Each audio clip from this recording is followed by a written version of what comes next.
अस्सलाम वालेकुम grade 10 students.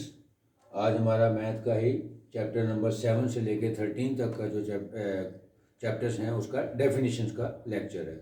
जैसे कि मैं आपको कई मरतबा बता चुका हूँ कि जो बोर्ड की पॉलिसी है, जो उसकी स्कीम है, स्कीम ऑफ स्टडी है, उसके मुताबिक जो बोर्ड का एग्ज़ाम होता है उसमें जो शॉर्ट क्वेश्चन है वो 3 सेक्शन में होते हैं। पहला सेक्शन जो है वो चैप्टर नंबर 1, 2 और 3 से आता है। फिर दूसरा सेक्शन जो है उसमें चैप्टर नंबर 4, 5 और 6 से क्वेश्चन आते हैं। और जो तीसरा सेक्शन है उसमें चैप्टर नंबर 7 से लेके चैप्टर नंबर 13 तक डेफिनेशंस और उसके अलावा कुछ डायग्राम्स होते हैं या शॉर्ट क्वेश्चंस होते हैं।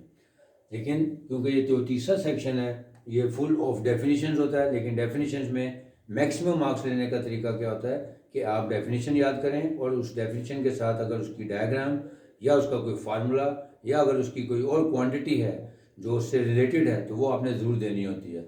तो आज मैंने चैप्टर नंबर 7 की डेफिनेशन को सिलेक्ट किया है, जिसमें डिफरेंट एंगल्स और एंगल्स की डिफरेंट टाइप्स और फिर उससे रिलेटेड जो डेफिनेशन है वो करेंगे।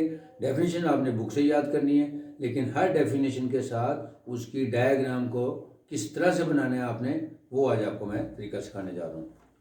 सबसे पहले हम डेफिनेशन देखते हैं पेज नंबर 146 पे एंगल की डेफिनेशन। एंगल क्या है जी? Union of two non collinear rays के दो नॉन कोलिनियर रेज होंगी, यानी इसका क्या मतलब होता है? नॉन कोलिनियर पॉइंट्स होते हैं जो एक ही लाइन पे ना हो। तो इसका मतलब नॉन कोलिनियर रेज का मतलब यह है कि दो डिफरेंट किस्म की रेज होंगी जो एक ही पॉइंट पे या एक ही लाइन पे नहीं होंगी। और सेकंड इसका पॉइंट क्या है? Rays are called its arms, जो उसकी रेज है उनको हम आर्म्स कहते हैं। और and the common end point is known as vertex. यानी यहाँ मैंने सिर्फ उसकी समराइज या पॉइंट्स लिए हैं, आपने एक्चुअल डेफिनेशन बुक से ही याद करनी है, लेकिन उसमें मैंने 3 इंपॉर्टेंट बातें बताई हैं ताकि आपको एंगल की डेफिनेशन समझ आ जाए तो उसको याद करने में आसानी होगी आपको।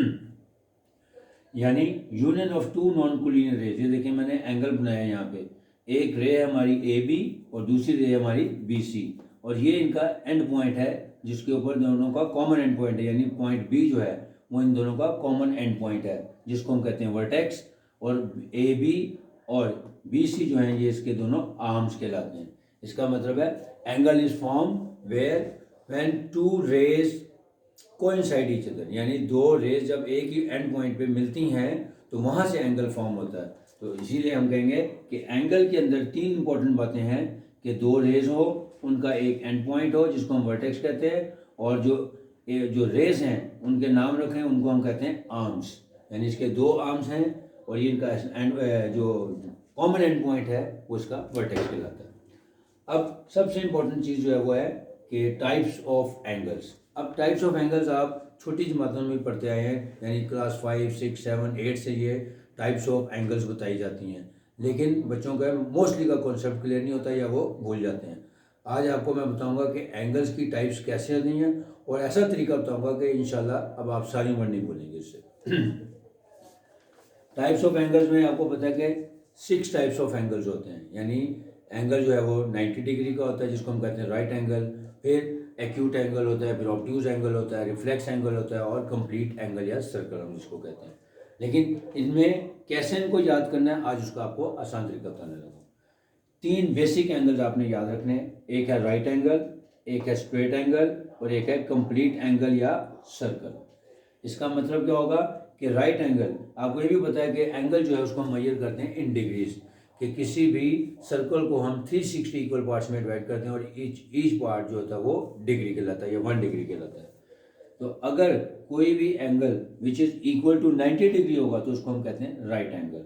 यानी राइट एंगल बनाने के लिए देखें मैंने 2 जगह बनाया हुआ है, अगर ये लेफ्ट पे होगा तो ऐसे बनेगा, अगर राइट पे होगा तो ऐसे बनेगा, यानी एक बिल्कुल स्ट्रेट लाइन होती है, इसको हम कहते हैं राइट एंगल।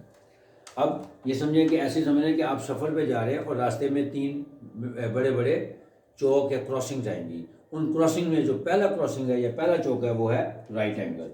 फिर आप थोड़ी देर और सफ़र करते हैं तो फिर एक दूसरा एंगल आ जाता है, दूसरा चौक या दूसरी क्रॉसिंग आ जाती है, उसको हम कहते हैं straight angle which is equal to 180 degree. और इसका एंगल क्या होगा, ये देखें स्ट्रेट लाइन पे है और ये एंटी क्लॉकवाइज एंगल हमेशा एंटी क्लॉकवाइज ही बनता है। तो ये पॉजिटिव एंगल बनाने के इसको एंटी क्लॉकवाइज घुमाएंगे तो ये 180 डिग्री का एंगल आएगा। फिर आपने थोड़ी देर गाड़ी ड्राइव की और उसके बाद फिर आखिरी चौक पे पहुंचे तो वो आ गया कंप्लीट एंगल या सर्कल जिसको हम कहते हैं, यानी 360 डिग्री। अब ये तीन बेसिक चौक अगर या तीन बेसिक क्रॉसिंग पे आपको पता लग गया कि जी पहला चौक आपका आएगा राइट एंगल पे, दूसरा आएगा स्ट्रेट एंगल पे और तीसरा आएगा कंप्लीट या सर्कल पे, कंप्लीट एंगल या सर्कल पे। अब इसके अलावा एक्यूट एंगल, ऑब्ट्यूज एंगल और रिफ्लेक्स एंगल वो क्या होते हैं वो आपको समझाने लगा हूँ। मैंने इसीलिए ड्रॉ नहीं किए ताकि आपको कॉन्सेप्ट क्लियर कराना था। अब सपोज करते हैं कि राइट एंगल है, फिर एक स्ट्रेट एंगल है और एक कंप्लीट एंगल है, यानी ये तीन बेसिक एंगल्स हैं विच आर इक्वल टू, यानी ये इक्वल हैं, ये 90 डिग्री के इक्वल है, ये 180 डिग्री के और ये 360 डिग्री के, यानी एग्जैक्ट एंगल्स की जो वैल्यूज हैं या डिग्रीज हैं वो मालूम है हमें। अब अगर हम एक्यूट एंगल को देखेंगे तो लिखेंगे एक्यूट एंगल। एक्यूट एंगल क्या होगा? विच is greater than 0 but less than 90 degree. इसका मतलब है अगर आपको राइट एंगल का पता है तो राइट एंगल से जितने भी छोटे एंगल्स होंगे लेकिन 0 से बड़े हों, ऐसे एंगल्स जो कि 0 से ग्रेटर हों बट लेस देन 90 डिग्री होंगे तो उसको हम कहते हैं एक्यूट एंगल्स। तो एक्यूट एंगल्स की जो फिगर बनेगी वो कैसी बनेगी वो भी बना सकते, जैसे ये मैंने ऊपर बनाया हुआ है एंगल की डेफिनेशन में, ये एक एक्यूट एंगल ही है क्योंकि इसका जो जैसे ग्रेटर देन का साइन होता है या लेस देन का साइन होता है, इसकी शेप हमेशा ग्रेटर देन या लेस देन के साइन से मिलती होगी, तो उसको हम कहेंगे एक्यूट एंगल।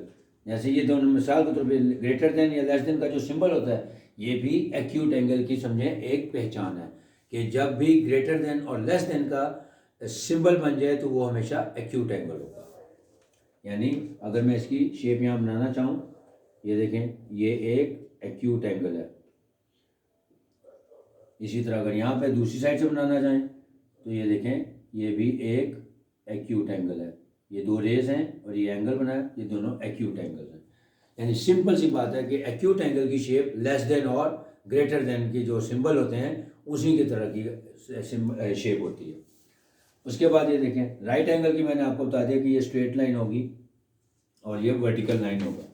अब ऐसे एंगल जो कि 90 से बड़े हों लेकिन 180 से छोटे हों, यानी इन दो चौक्स के दरमियान वाला जितना भी आपका डिस्टेंस आएगा वो आपका सारा ऑब्ट्यूज एंगल कहलाएगा।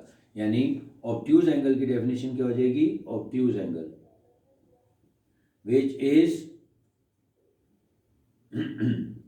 Greater than 90 degree but less than 180 degree. यानी इसका मतलब है कि राइट एंगल और स्ट्रेट एंगल के दरमियान जितने भी एंगल्स आएंगे जो कि यानी 90 से बड़े होंगे या 180 से छोटे होंगे तो वो ऑब्ट्यूज एंगल कहलाएंगे। इनकी शेप कैसी होगी? यहाँ बना के दिखा देता हूँ। ये एक ऑब्ट्यूज एंगल है, यानी अगर ये लेफ्ट पे बना होगा तो ऐसे बनेगा और अगर ये राइट साइड पे बनाएंगे तो ये इस तरह बनेगा। इसका क्या मतलब होगा कि ये ऑब्ट्यूज एंगल है। अब ऑब्ट्यूज एंगल में आपने देख लिया कि अगर ये राइट एंगल देखें ना स्ट्रेट लाइन है, अगर कोई भी एंगल यानी अगर 90 डिग्री के अंदर बन रहा हो ग्रेटर देन और लेस देन की फॉर्म में आ जाएगा तो वो एक्यूट एंगल हो जाएगा। लेकिन अगर वो ग्रेटर देन लेस देन की शेप से बाहर निकल जाता है, यानी अगर ये 90 एंगल इधर बन रहा है तो ये इस तरफ चला जाए 90 से बाहर चला जाएगा तो ऑब्ट्यूज हो जाएगा। सिमिलरली अगर लेफ्ट में बना हुआ है तो ये वाला इससे बाहर निकल जाएगा तो वो हमेशा ऑब्ट्यूज एंगल आ जाएगा। यानी अगर लेफ्ट में बनेगा तो ये 90 से बाहर निकल जाएगा, अगर राइट में बनेगा तो ये 90 से बाहर निकल जाएगा। इसको कहते हैं ऑब्ट्यूज एंगल। और डेफिनेशन की वही होगी an angle which is greater than 90 degree but less than 180 degree is known as obtuse angle. इसी तरह एक्यूट एंगल की डेफिनेशन भी आप बना सकते हैं, an angle which is greater than 0 degree but less than 90 degree is known as acute angle. और right angle की डेफिनेशन क्या बनाएंगे? An angle which is equal to 90 degree is known as right angle. अब उसके बाद 180 और 360, अब इसके दरमियान जो भी एंगल आएंगे उसको हम कहेंगे रिफ्लेक्स एंगल, यानी रिफ्लेक्स एंगल। ये क्या होगा? विच is greater than 180 degree but less than 360 degree.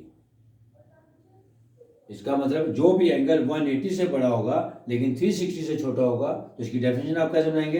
N angle which is greater than 180 degree but less than 360 degree is known as reflex angle. और ये कैसे बनेगा? ये भी हमेशा ऑब्ट्यूज एंगल की तरह ही बनेगा लेकिन ये आउटर साइड पे बनेगा, ऐसे बनेगा। और अगर दूसरी साइड पे बना लेते हैं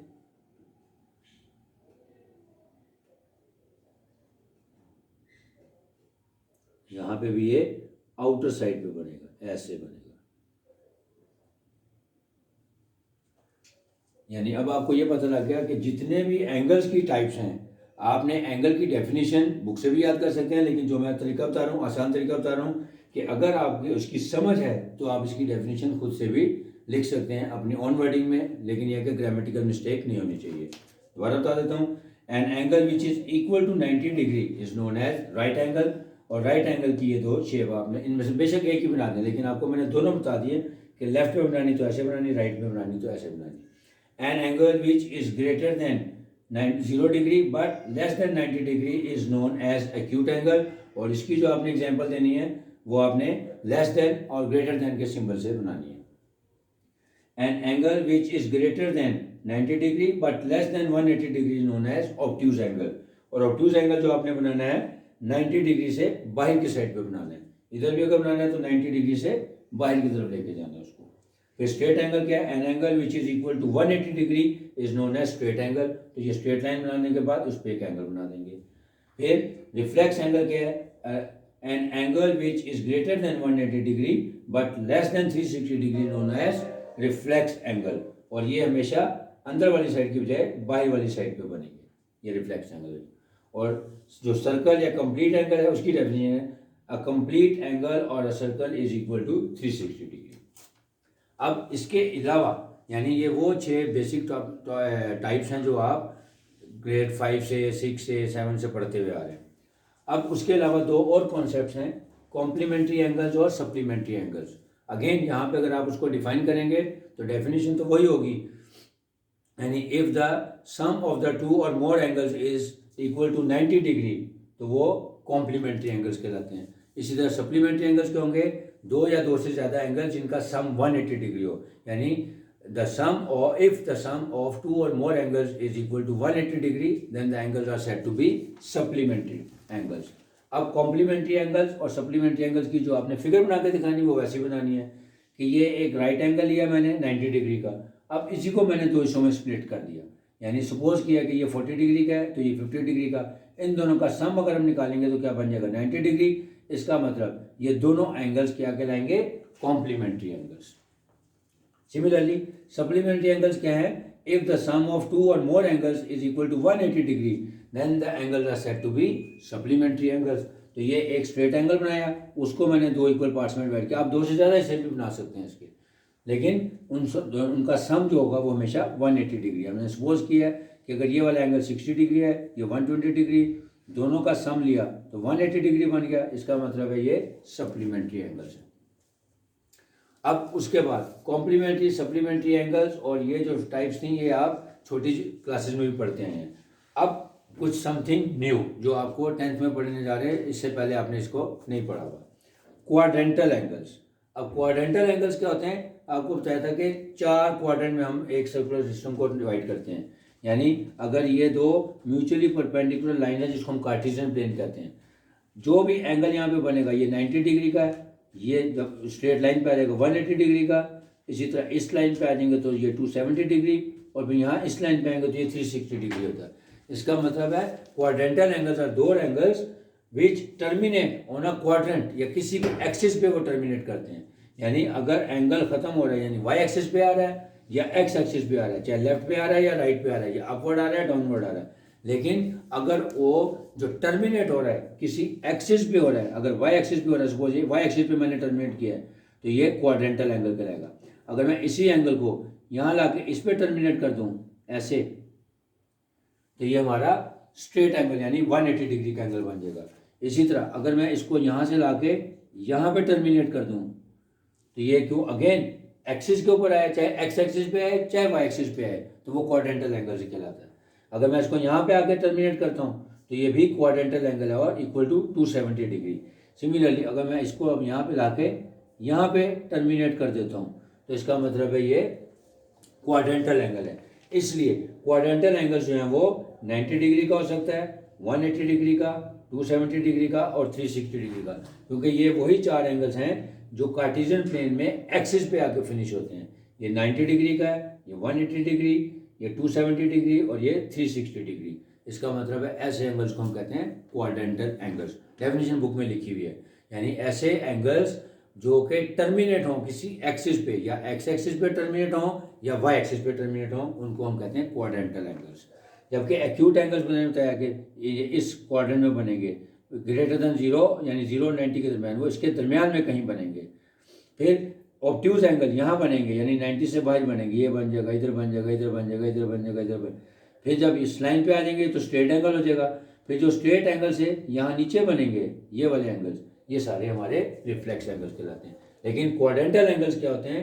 90 डिग्री, 180 डिग्री, 270 डिग्री और 360 डिग्री।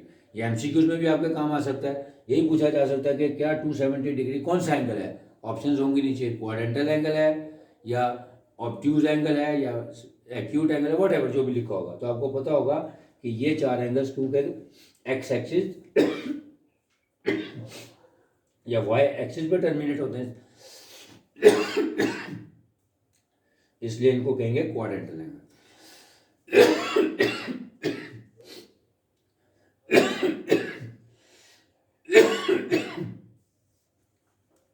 नेक्स्ट, को टर्मिनल एंगल्स। अब ये भी नया कॉन्सेप्ट है कि को टर्मिनल एंगल्स का क्या मतलब होता है। ऐसे एंगल्स जो सेम इनिशियल और टर्मिनल साइड पे लगते हैं। इनिशियल और टर्मिनल साइड का मतलब क्या होता है कि एंगल स्टार्ट कहाँ से हुआ, और टर्मिनल साइड का मतलब है वो एंड कहाँ पे हुआ।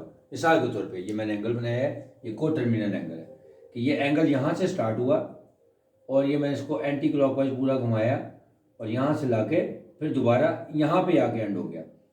यानी यहाँ से स्टार्ट हुआ है और इसी क्वाड्रेंट में, फर्स्ट क्वाड्रेंट में ही ये स्टार्ट हुआ और फर्स्ट क्वाड्रेंट में आके एंड हो गया। तो ऐसे एंगल को कहते हैं को टर्मिनल एंगल्स, यानी एक से ज़्यादा एंगल्स हैं। अभी आप जब आप ट्रिग्नोमेट्री पढ़ेंगे एडवांस लेवल पे, तब आपको पता लग जाएगा कि इनको को टर्मिनल एंगल्स क्यों कहते हैं, क्योंकि कंप्लीट एंगल जो है वो 360 का होता है। ठीक है, जब 360 से एंगल ज़्यादा हो जाए, मिसाल के तौर पे 450 हो गया, तो इसका मतलब है जब 360 से ज़्यादा हो जाएंगे तो फिर हम इसको कंप्लीट रोटेशन के बाद फिर नेक्स्ट दोबारा लेके चले जाएंगे। यानी जब एंगल की वैल्यू 360 से ज़्यादा हो जाती है तो फिर हमें कंप्लीट रोटेशन 360 के बाद उसको दोबारा से रोटेट करना पड़ता है। यानी 1 complete rotation is equal to 360 degree. अगर 360 डिग्री से ज़्यादा हमें एंगल फाइंड करना हो तो हमने उसी 360 के बाद उसको बार बार रोटेट करना होता है। तो इसका मतलब है जब रोटेट करने के बाद जहाँ से वो स्टार्ट हुआ था वहीं पे आके टर्मिनेट हो जाए या उसी क्वाड्रेंट में आके टर्मिनेट हो जाए, तो ऐसे एंगल्स को हम कहते हैं को terminal angles. Last but not least, angle of elevation and angle of depression. अब एंगल ऑफ एलिवेशन और एंगल ऑफ डिप्रेशन की बुक में बड़ी लंबी चौड़ी एक्सप्लेनेशन के साथ डेफिनेशन दी हुई है, लेकिन पेपर में क्योंकि डेफिनेशन आती है तो जस्ट आपका कॉन्सेप्ट क्लियर होना चाहिए। इतनी लंबी उसका प्रोसेस या उसका सारा डायग्राम्स बनाने का उसको इतना लंबा चौड़ा खींचने की जरूरत नहीं होती। एग्जामिनर ने आपको सिर्फ ये चेक करना है कि वाकई क्या आपको एंगल ऑफ एलिवेशन और एंगल ऑफ डिप्रेशन का नॉलेज है। तो उसको आसान तरीके से मैं आपको समझाने लगा हूँ कि एंगल ऑफ एलिवेशन और एंगल ऑफ डिप्रेशन है क्या चीज़। ये मैंने एक राइट एंगल ट्रायंगल बनाई है ABC, ठीक है। अब यहाँ से C से मैंने इसका प्रोजेक्शन ड्रॉ किया है, ये वाला, इसको कहते हैं प्रोजेक्शन, जो डॉटेड लाइन है। अब एंगल ऑफ एलिवेशन और एंगल ऑफ डिप्रेशन का पहले कॉन्सेप्ट समझ लें। सपोज मैं यहाँ पे खड़ा हुआ हूँ और ये सामने छत है, या जो हम देखते हैं जब किसी भी घर का कहते हैं जिसका फ्रंट बहुत अच्छा है, तो फ्रंट का मतलब क्या होता है, वो हम एंगल ऑफ एलिवेशन ही चेक कर होते हैं। जब हम नीचे से ऊपर किसी चीज़ के ऊपर नज़र दौड़ाते हैं तो यहाँ से जब मैं ऊपर नज़र दौड़ाऊंगा तो जो एंगल क्रिएट होगा इसको कहते हैं एंगल ऑफ एलिवेशन। सिमिलरली जहाँ पे मैं देख रहा हूँ टॉप पर, अगर वहाँ पे कोई शख्स खड़ा हुआ मुझे नीचे देख रहा है तो वहाँ से जो एंगल बनेगा उसको कहते हैं एंगल ऑफ डिप्रेशन। यानी इसका मतलब क्या हो गया कि अगर एक राइट एंगल ट्रायंगल दी हुई हो, यहाँ पे अगर हम A से C के पास देख रहे हैं, ये हमारा बॉटम है या फ्लोर है, ग्राउंड फ्लोर पे हम खड़े हैं और ये टॉप पे एक बंदा C पे खड़ा हुआ है। अब यहाँ से A अगर C को देखता है तो इसका मतलब है जो एंगल ड्रॉ कर रहा है, जो एंगल क्रिएट हो रहा है, ये वाला अंदर वाला अल्फा, इसको हम कहेंगे एंगल ऑफ एलिवेशन। लेकिन अगर यहीं पे जो टॉप पे बंदा खड़ा हुआ है C जब A को देखेगा तो ज़ाहिर है वो नीचे देखेगा, तो जब वो नीचे देखेगा तो यहाँ पे जो एंगल क्रिएट होगा बीटा, इसको हम कहेंगे एंगल ऑफ डिप्रेशन। दोबारा समझा देता हूँ कि एंगल ऑफ एलिवेशन क्या है, जब हम ज़मीन से ऊपर किसी बिल्डिंग की तरफ देखते हैं या टॉप की तरफ देखते हैं तो नीचे ज़मीन से लेके उस टॉप तक जाने में जो एंगल क्रिएट होगा उसको कहेंगे एंगल ऑफ एलिवेशन। सिमिलरली जिस पॉइंट से मैं जिस पॉइंट तक देख रहा हूँ, अगर उस पॉइंट पे कोई बंदा खड़ा हुआ होगा और वो मुझे नीचे देखेगा तो वहाँ से जो एंगल क्रिएट होगा उसको कहेंगे एंगल ऑफ डिप्रेशन। यानी from bottom to the top angle of elevation and from top to the bottom angle of depression कहलाता है।